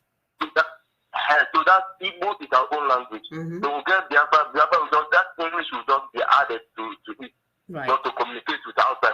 Our Right. own language we're supposed to have it. With our own particular language, and the Igbo is our own language. Absolutely. So that's what I want to say. Thank you, Wachineke. Yes, you're correct. You know, I think my sister meant the same thing. It just like it came out the wrong way. Yes, of course, it's our language. So we don't have to speak English in order to succeed. People are speaking their own native languages and they're succeeding. So these are the things, that they put in to divide us. Because like we said earlier, when you are not speaking the same language anymore, that's a division right there. When you don't identify with your sisters and brothers, that's why when we go to work, you see a sister, once you start speaking your Igbo to them, they will get so uncomfortable. I'm like, who did this to us? Who did? If they don't run from you, they may even run from you once you say it. If you're lucky enough, they will still be there talking to you, they're sweating and speaking English. They have turned us into fake human beings. It's crazy. It's crazy. We are calling our brothers and sisters today to take this opportunity that starting today, for us to make that change, for us to start taking it back, being comfortable with who we are, liking ourselves, saying we first. There's nothing wrong with saying we first. But every other person is saying we first and then another person behind me. So we cannot deny ourselves. We cannot run from ourselves. We cannot continue to embrace what the slave masters leave for us. Even at that, they left us in that with their so-called English language. They left it with us. They left us with their religion. We changed our name to English name John or Smith and everything else. We started worshiping their God. We started worshiping their imagery of their Jesus Christ.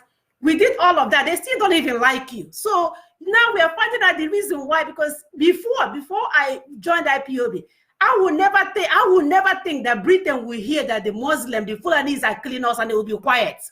Because I thought we are more like them now. We are speaking their English. We are refined. We are, godly people. We are worshiping the same God within the Canterbury. Not to know that they were just doing business. So to them it's business, strictly business. They watch us as people, recognize who you are, wrote up the blueprint and handed it to the Fulani. They said, destroy these animals here.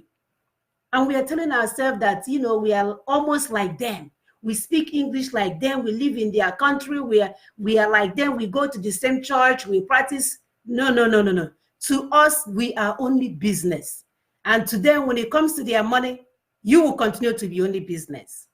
Sisters. Yes, someone, if I may chip in a little bit. Yes. To them, we are just commodities. You understand?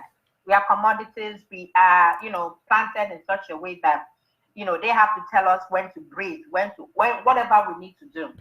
And stupidly, as you rightly said, we copied them into when our people want to copy. We don't just copy and paste. We copy, redefine it. We copy more than and paste more than how it was originally made. Probably that's why we excel in everything that we do. But the truth about it is that we have to start retracing our steps. If a Yoruba person, you see a Yoruba person on the road and say, "Hello, Aburo, Bawoni," the first thing he will want to tell you is that, "Hey, I am from Ibile." He will start telling you the village he came from. He will name the village, name the city before he will name Nigeria. But if it's our own Biafran, we first of all name Nigeria. They will not say, "Oh, Nigeria, where are you from in Nigeria?" They will not say, you will not call your city, your village, your city, just like that. So we are the one trying to portray and express this country. And now we are saying, okay, you know what? Let us retrace our steps back and start doing the needful. And that is trying to tell our people what Biafra stands for. We should be proud. I should be proud to call the name of my village where I came from and say that I'm a Biafran. I should be so proud of it. And our people, we need to start being proud of it. I mean, look at the beautiful colors of the Biafran flag. We need to start showcasing Biafra everywhere that we go to. And I was just going through the Facebook page. Manzo neighbor Anna Speaker was telling us that we need to download Igbo language in Google for our children. If we can do that, let us start downloading it for our children. Let them start speaking it. We need to start teaching them how to eat our food. Like No, mine is already eating my food though. I can't even stop them. My you know, ambassador now. Ambassador, what I got here, dried ukwa. Yes, so. So we need, like, I said, get that food. Is it meant for you? He said, Mom, this stuff is delicious. I'm telling you. So, organic nuts. He eats everything. When it comes to ukwa, you will see him fighting over it. When it comes to uba, you see him pepper soup. Everything. This my boy wants to. Sometimes I'm like, this guy, I don't know. The gene is in him already. He talks about Biafra everywhere he goes. Yeah, that's so our little ambassador she's talking about. Our kids. Yes. Like that, our pharmacy organization, people were talking about what to bring, the food they would bring. And our VP was saying, let us bring finger foods like cheese, mozzarella, not Italian food. So only they return all this nonsense in our form. They say they don't want rice, they don't want this, they don't want that. So one of the Igbo pharmacists there said, hey, why can't we have uba, abacha, and it's like, no, I don't like that smelly thing. I'm like, duh. No wonder you are skinny. No, I was so mad. I was like, what is wrong with this one? You know, like, what is smelly about uba? What is smelly about abacha? You understand? So, oh my God, our people just need to wake up, because it's right time we understood that these people, the British or whatever, British code that we want to emulate, they don't give a damn about us. They don't. If only a typical Biafran, an ordinary Biafran will recognize they're smarter than these people, because once they can put that confidence in themselves and think about that of themselves, we would have been in a better place. So that we don't start looking up to see, whenever we see somebody whose skin is lighter than us, hey, something good is happening. Oh, yeah, it's happening. Oh, we don't meet this person. Oh, you, the darkest person is equally valuable than that person, so that we can stop deceiving ourselves. This is what they put in our head, that they are the rainmakers. They are the one that will make it happen for us. They are the one that will, no. It's not that way anymore. We have enough in us to make it happen for us. We have enough. So we have to grow that confidence. We need to start using that God has endowed us with. Yes. You listen to that Hausa man and the Igbo, that I don't know if you listened to that discussion. The guy said that the map, the human map, or how I can't remember the terminology he used. He said it's in the hands of the Igbo. The existence of humanity is actually in survival. The survival skills, we have it. If you go to Sahara like this, we can survive in Sahara. We can survive in Ireland. We can survive anywhere. You understand? Yes. So we need to start understanding that we are created differently, and shying away from who we are is no longer necessary. We need to go out there. It was never necessary, my dear. We will not. It was never. Is no longer tolerated. That's what we're saying. Good. We are no longer going to tolerate it. Go out there, showcase who you are. It shows. Even without being told, people will say it. No, why don't you flaunt it, for crying out loud? Flaunt it. My dear, I'm flaunting mine. I don't know about other people. I am flaunting mine. I am a proud Biafran woman. Get used to it or kill yourself. How about that? Yeah, thank you, my dear. You know what? This whole confidence, this whole should I say, what should I use it? This so-called lack of self-confidence that these people have put in us for all these years. He has really done, not until you liberate yourself. He has really done a number on us. Not until you liberate yourself, you begin to, I'm telling you where I am now that I know who I am, my goodness. And I keep asking Chukwu Okike Abiama, why did you wait till I'm this old to recognize who I am?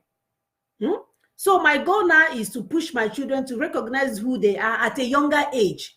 Even things like shyness, not being outspoken, all these things are the things that will limit you. For years, I was hiding. Everywhere I go, I will hide myself. And it's so funny, even as I'm hiding, they are catching me. So yeah, or lack of self-confidence or whatever it is that they have put in us, and we keep, instead of excelling, we keep high. We don't even want to know. We just want to do the bare minimum, crawl from the backyard and go where we're going. Nobody will see us. That's what they have reduced us to, even with our so-called English language.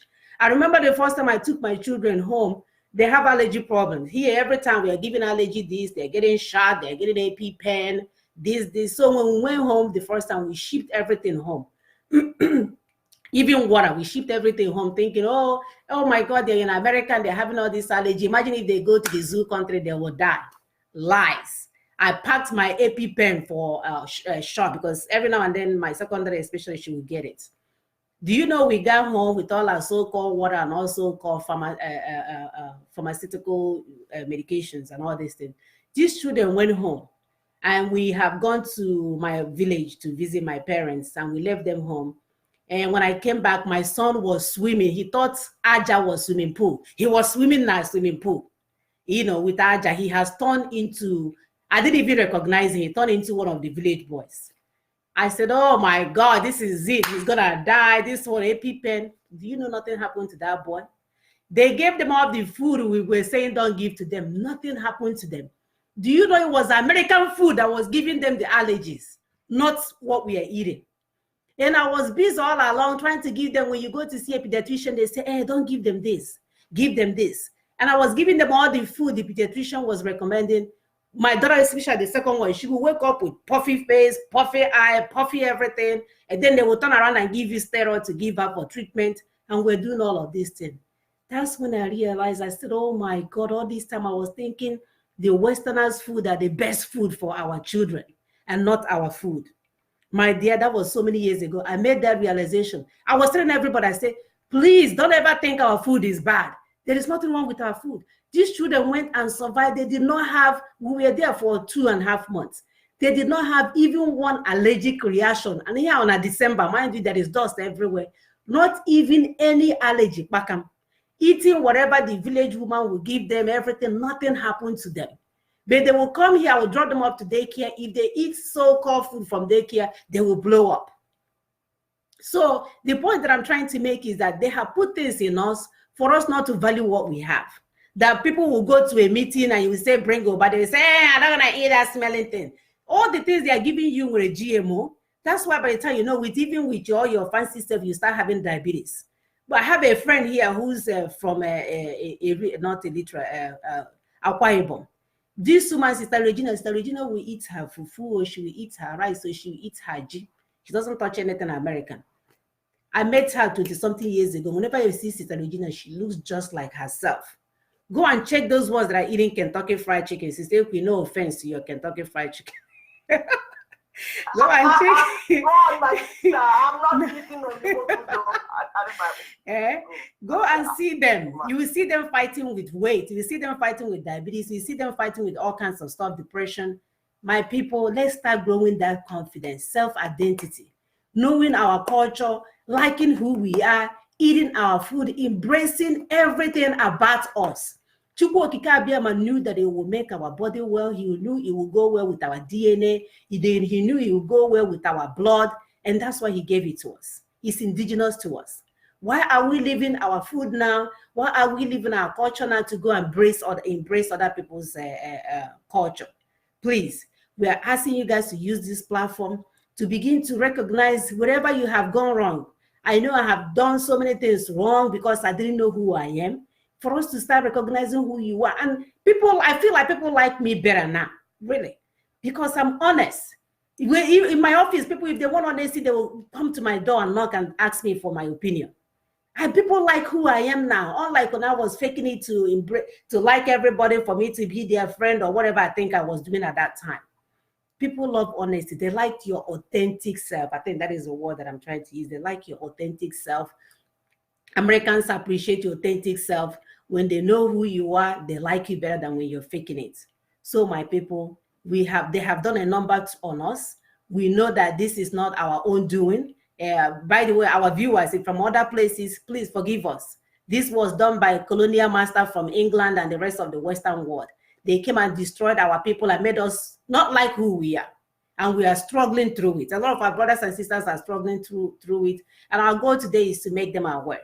Our goal now is to bring them home, for them to retrace back and start becoming or liking who they are, because there's nothing wrong with who we are. God put us here for a reason. He has a purpose. We are here for a reason. We are here for a purpose. So let's begin to embrace who we are and start liking us. Sisters, Sister, if you go ahead. Yes, my sister, it's so important to be who we are. Even if you want to copy something from somewhere, just add to your own and improve your own, not forgetting your own. I remember when I came here newly, I stubbornly refused to change my accent. Sometimes it would be so embarrassing because when I talk, they will do that they didn't understand what I said. And my children will step in front and say the same thing I said. I will say, if you see this language, I will not change this accent. I will continue to speak like African woman. I don't mind. And it has paid off because it's all about you, how you feel, being confident in yourself. I know who I am. I know I can copy anything I want to copy, but I stubbornly refuse to change who I am because I came here late. So why would I start changing in old age? My people said I didn't want to Benanka, so I didn't want to begin Morake Benanka. So my people, thank you so much for listening to us. We said that our God is in our midst. He is here to restore us.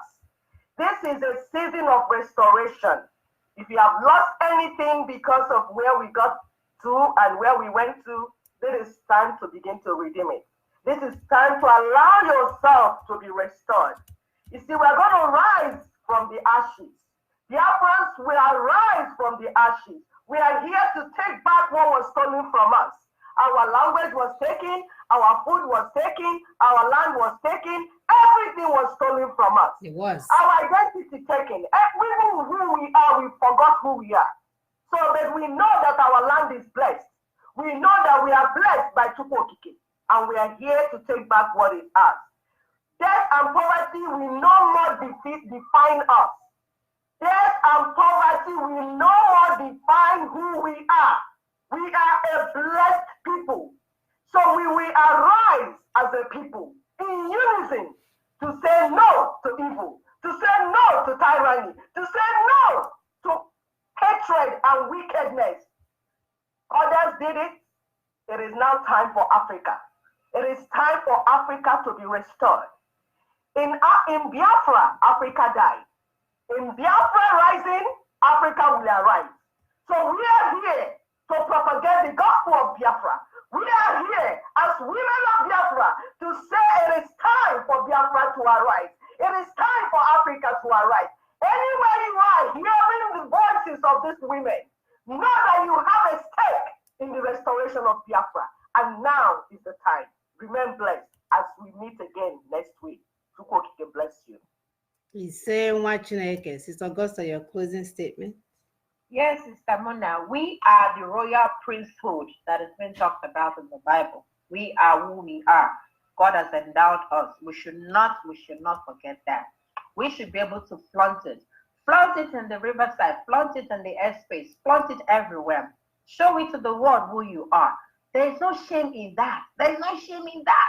For crying out, like a whole lot of people want to be like you. In case you don't get it. A whole lot of people want to achieve what you have achieved. A whole lot of people want to be able to dress like you. You understand? When we dress, there's this regalia like that. There's this beauty, this natural beauty in us. So we just need to go out there and start flaunting it. Do not be ashamed of who you are. When you market, the more you market Biafra, the better for us. Trust me. The more you go out there and you adorn yourself with beautiful paraphernalia of the Biafran colors, they would ask you, wow, you know, that kind of like, surprise things like that. They say, hey, guys, what's all this? Then you'll be able to explain to them, you're trying to restore your country. I do that all the time. I talk about it all the time. So please, start doing it. And let's start at this juncture inculcating the right ideas to our kids. Let's start getting our kids to know the right things. Let's start letting them know that Biafra is not like the way Nigeria is not a hate speech. Biafra is not. Let them start understanding, appreciating our culture, appreciating our food, appreciating everything, because there's so much to love about who we are. And it's not late. The earlier we started that, the better for us all. Because at the end of the day, we are building a nation that is devoid of all kinds of shenanigans, all kinds of mischief. We are trying to remove everything that will not pay or make way for us. So let us start doing it now. And it's going to help us eventually. Thank you for our listeners and our watchers again on Facebook. We appreciate you all. Please, next time, by this same time next week, we'll be here. Thank you so much, Sister Mona and Sister Eki. Thank you. Thank you, Muchineke. I lost track. I don't know if someone answered the question of the week, but the three things that we are transporting was gold, ivory, and slaves. So we are serious about this video. Our intention now is to put on a video that has something to do with our topic, because we really do want to be meaningful with what we are what we discuss, and obviously also to make impact. So we call on lovers of freedom and defender of equity and liberty to stand and be counted. We must understand that this struggle belongs to all of us. Do not be a spectator. Every Biafran is a stakeholder, and we know that Biafra restoration is our civic duty. We need to fight together facing one common enemy called the Fulanese and their British counterpart. Do not sit down and be waiting for order from Onyendu. Onyendu will give us the order when the time comes. You do not need an order to boycott Fulani goods and services. You do not need an order to stop attending churches that is against your freedom, that is still praying for one Nigeria. The church that has not liberated you, the church that has not made you a better person. Boycott all celebrities not using their voice to help our people. We do not need order to market Biafra in any way that we can, especially those of us living in diaspora. You can paint your business Biafra, you can add Biafra name to it, Biafra logo, you can wear your t-shirts. Again, like we said, it's a talking point when you have your Biafra t-shirt on. The Muslims, especially in the Zoo country, they have an agenda to rule the world. So from the beginning, they see this world as a battleground. Once they give birth to their children, they teach them to start fighting. They announce it and they divide themselves into different sections. They have some in politics, some in business, some in banking. They have some marrying our daughters, some carrying cattle all over our land, some into terrorism. Some are in Africa and London studying, America studying. Some go through their religion and jihad to learn and kill and massacre people at will. The Fulani's assignment is to conquer Nigeria and dip their Quran into the Atlantic Sea, and we are watching them complete it. That's why we're saying, Tetano Nora, wake up, Biafrans. We have no time anymore to waste. We need to start using our talent, like my sister said, to work for us, not to work against us. Because it seems that that's what we are doing. We use our talent to go and develop other places, go and learn other people's stuff, and then we are not doing things for ourselves. Please, let's be better than our parents. Our parents did good. Like I see, so you both said, these people were able to build things. And one thing I have learned in this restoration project is if you connect with God, He will reveal things to you that you should be doing. So all He's looking is for a willing heart to have that initiative that, hey, Father, really, honestly, I want to do this. And you will be surprised. I, for sure, am a living testimony that if you are willing to work in this restoration project, that Chukwu Kabiama will give you things to do. What you don't get to do is to sit in one place and help other people. What you don't get to do is to sit in one corner and thank other people. I thank you, I thank you. Really, we don't want followers. We want doers. We are not looking for followers. We want doers of things, doers of action. We want action people that can go out there and get things done. So subscribe to our YouTube channel. Our name again is Biafran Women Show, Daughters of Truth. We will be posting our video there after the show. Share, share, share, share. We are your mothers, we are your sisters, we are your aunts, we are your daughters, however way you see it. Our main goal is to ensure the prosperity of our offsprings and our future generation. So Africa, wake up. We have no time to sleep anymore. The so-called people that are ruling us, they have failed us woefully. They left us in dark continents for the past 100 years. And we, the mothers, are saying enough is enough. We want a continent fit for human survival for our children. So thank you so much again for listening till we meet again next week. Blessings upon you guys. I have posted the video of the week on the Facebook platform. On our Facebook platform, please watch the video. It has something to do with our topic today, and we will have a question. We'll have questions on it. It will be a question of the week next week to see who will get it right. So please watch. Thank you so much, and have a wonderful weekend. Bye bye.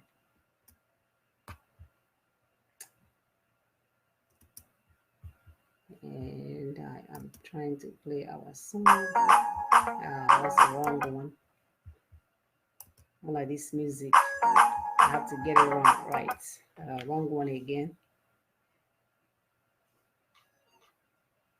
Here it comes.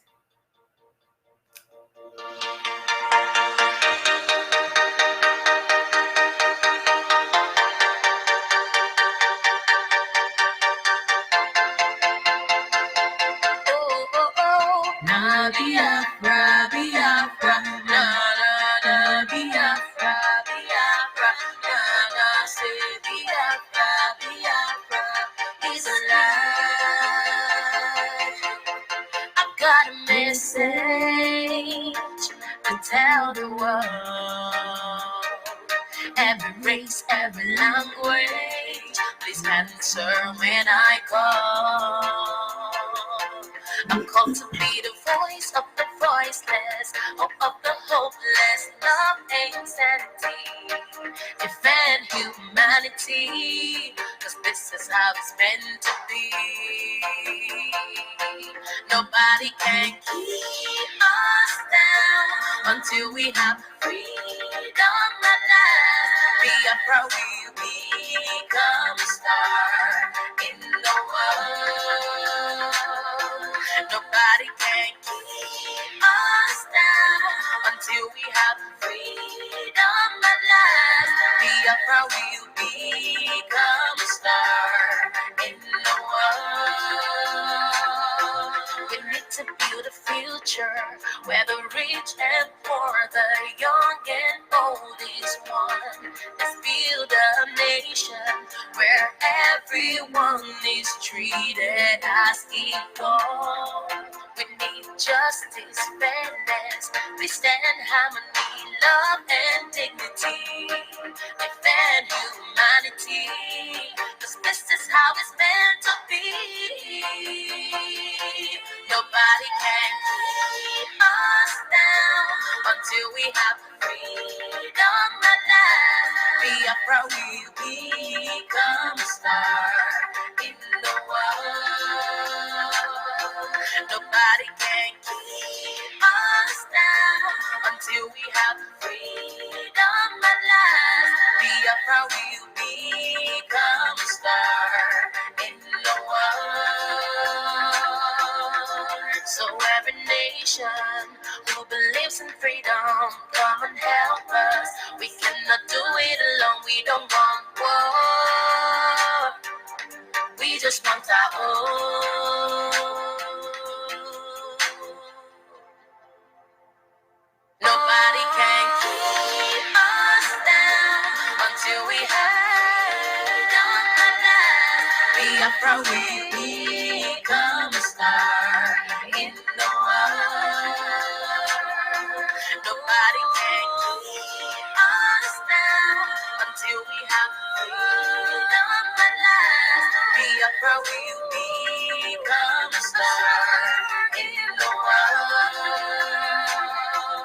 Na na na, Biafra, Biafra, na na na, Biafra, Biafra, na na, say Biafra, Biafra, it's alive.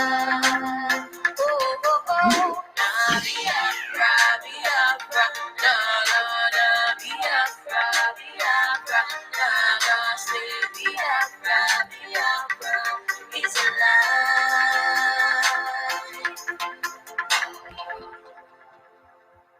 Yes, Biafra will be a star. The oge may have Vunanya. Thank you much, Neke. Have a wonderful weekend. Bye bye.